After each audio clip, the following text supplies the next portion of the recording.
All right, please go ahead. Come back when he speaks. Okay. Should I start now? Yes, please start. Oh, okay. Thank you. Thank you. Hello, everyone. And I will join this conversation, even though remotely, on behalf of my colleagues who co-authored this paper. We are really delighted to be here. We would have loved to be with you physically in Honolulu, but of course, we couldn't make it, but we hope this will be possible in the next editions of computer. So, as you can read, the title of our paper is Speech Technologies, Datasets for African Underserved Languages. And I couldn't just fit all the names of the authors here because I think we are 10 of us also. But all names appear on the paper that hopefully will be published with the ACL and anthologies. So speech technologies are advancing at a considerable pace, but their development for African languages comes with unique challenges. Many of these challenges are not immediately obvious to those working in more well-resourced linguistic environment. Today, I want to highlight some of the key insights from our recent work focusing on how the realities of multilingualism, literacy, orthography diversity, and digital infrastructure shape the landscape of speech data design in Africa, especially in underserved conditions. Our case study is a speech data collection camp that engaged 31 language communities across the continent and sought to develop 310 hours of labeled speech data. Actually, I should have been showing you these slides, but I hope you didn't miss anything. So let me move to the next slide. So this is a rough map of the geographical area where the languages came from. The language teams came from. Most of them came from Cameroon, but we also had teams from Nigeria, Ghana, Cote d'Ivoire, and even from Botswana and Benin, of course. Yeah, okay. So why a speech data collection can be different in Africa? African societies are profoundly multilingual, but multilingualism is often subject to a rhetoric that portrays it as an obstacle rather than a resource. And this, despite the level of literacy that has significantly increased among generations of educated people from independence, literacy in indigenous languages is still very low. So being literate in like French or English doesn't necessarily mean that one will be able to transfer these skills into their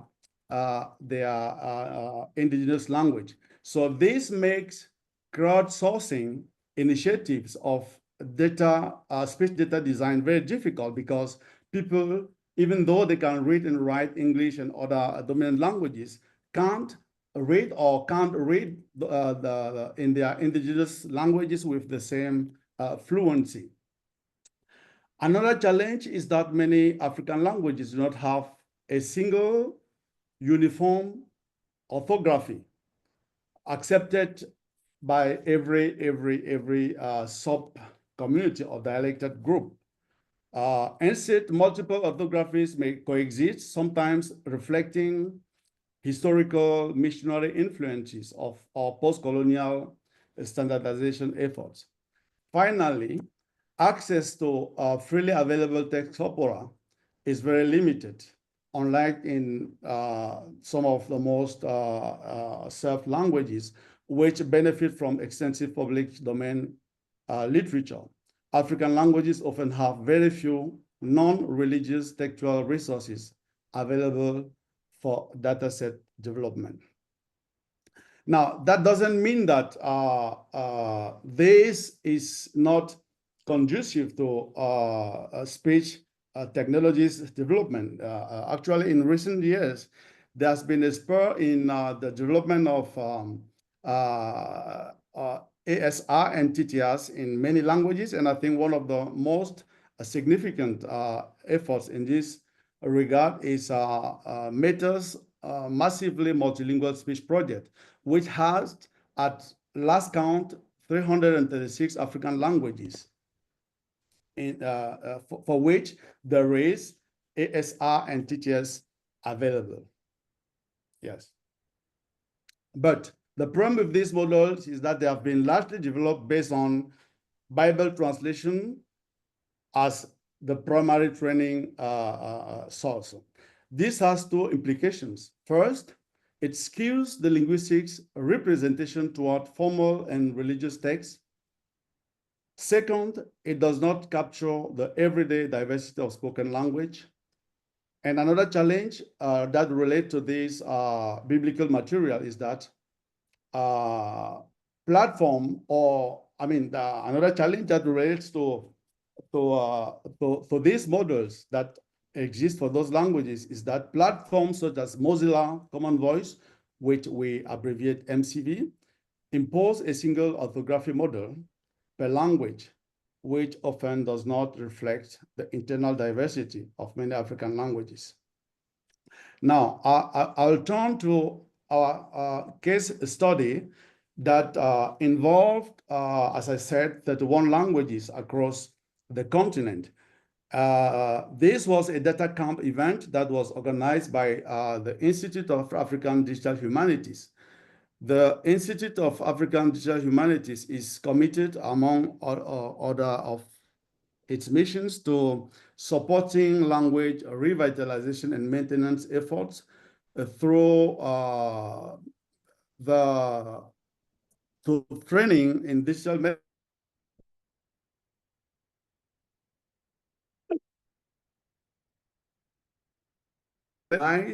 with the support of Mozilla Foundation. And the objective was to collect 310 hours of labeled speech data using Mozilla Common Voice interface. The workflow of this work unfolded in three stages. We published a call for participation, received application, then selected participants, ideally 2 participants per language. So we had language teams that worked together, and we paid attention to gender parity and dialectal or geographical representation. As you know, it is often the case that in many African languages, there would be more than one dialect. And some of these dialects often exist as fully fledged languages with their orthography norms, with their identities, but I think these are very common, of course, these are very common issues or features in every linguistic situation around the world. Then the fourth phase or stage was the provision of sentence prompts. Mozilla Common Voice interface operates through the reading of sentence prompts. And one of the requirements in the applications was that participants should be able to provide at least 1,000 sentence prompts in their language. And then the next stage was to localize, that is to translate the interface, the collecting interface into the language in which the speech data would be collected. And this was done either by the teams that were selected, or where the teams were not able or confessed that they were not able to translate these interfaces, we had to resort to professional translators to do the work. And this was, of course, paid work. Then the next stage was quality control that involved checking for orthographic consistency, ensuring that the material was not mainly biblical. We even made even reached an agreement with Mozilla that we should exclude a biblical text from sentence prompts. And we worked together with Mozilla teams remotely, and they were able to support in this regard. Then after sentence prompts were provided, after the interface was translated, the final decision to launch the collecting interface was taken by Mozilla, and then we could start the actual process. That all this was supposed to happen before the data camp that unfolded during 6 days, but unfortunately, some of the teams had arrived in Yaoundé in Cameroon where the camp took place, not having completed the process. So there was a lot of, sometimes some overlapping with the work that we were supposed to be doing, that is essentially collecting the voices. Now, during this camp, we faced a number of challenges, and this is really what we wanted to share with you in this conversation.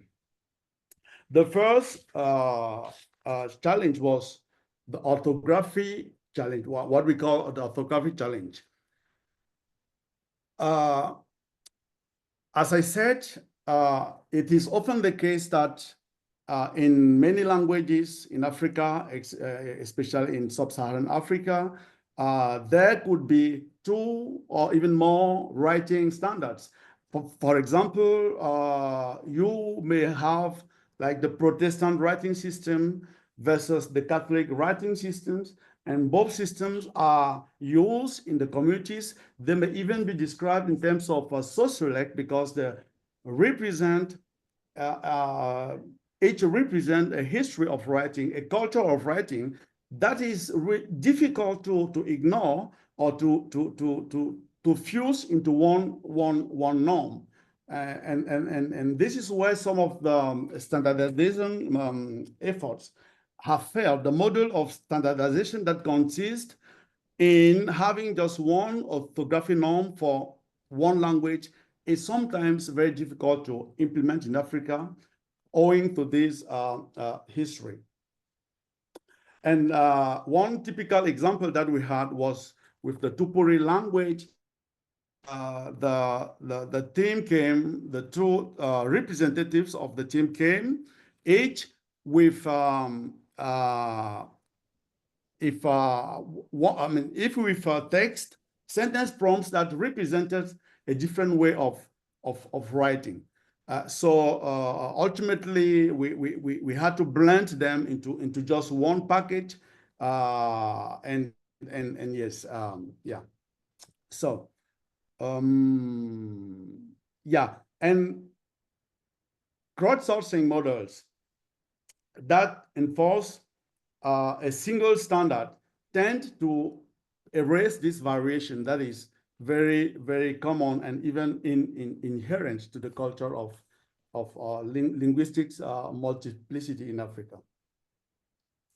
Now, another challenge was with the crowdsourcing approach. Now, Mozilla is clearly a crowdsourced approach Mozilla Common Voice uses a crowdsourced approach to data collection. So the ideal is that everyone willing to contribute to their voice should do so. But as I mentioned previously, as ethical as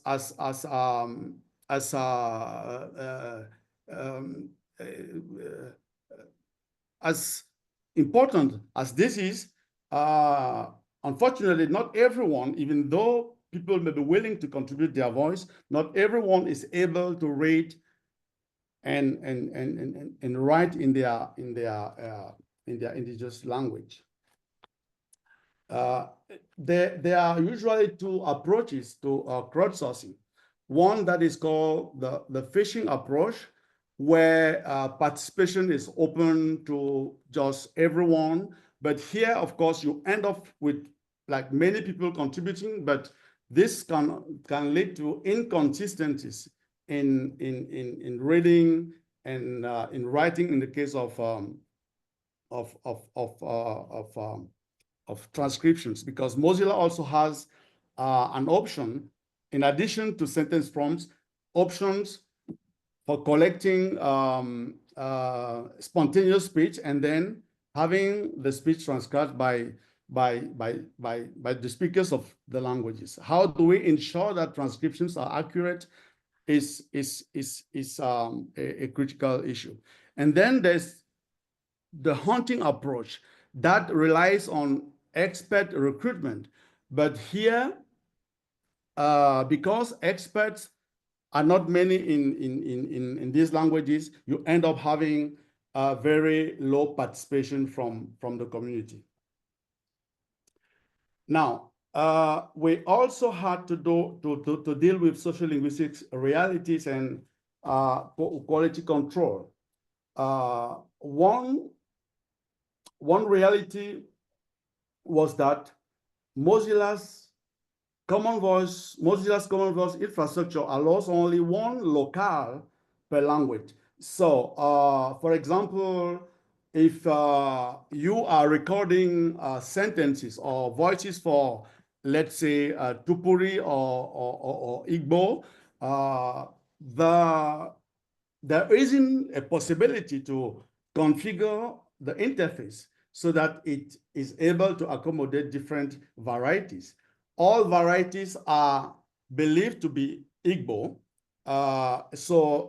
This was very critical. This was problematic for in the context of our project. But we had to accommodate this and leave aside some of the variation that was important for our project. Yeah, so for this reason, some teams had to negotiate which dialected variety to include. And sometimes they have to just leave one aside. And I just cited the case of Tupuri where we had to blend them into just one package of sentence forms. We also needed to implement a multi-tiered quality control system to ensure that recordings met the required linguistics and technical standards. And next are ethical and copyright concerns. A major concern in African speech technology development is the use of copyright and data ownership. Many existing African text resources are not freely licensed, making them difficult to use for dataset creation. Religious texts, while widely available, raise questions about representativeness. We work with Mozilla Common Voice to ensure that our dataset excluded biblical texts and that all language teams sourced their text data from Creative Commons licensed materials. However, many contributors were unfamiliar with copyright regulations, which led to delays and difficulties in the dataset approval process. Now, some of the lessons that we learned from this experience include, first, that speech datasets must reflect real linguistic usage rather than relying on artificial text sources. Second, the digital divide must be factored into data collection strategies. Third, orthographic diversity needs to be actively considered when training ASR and TTS models. Four, relying solely on financial incentives does not guarantee sustainable participation. And this is very important.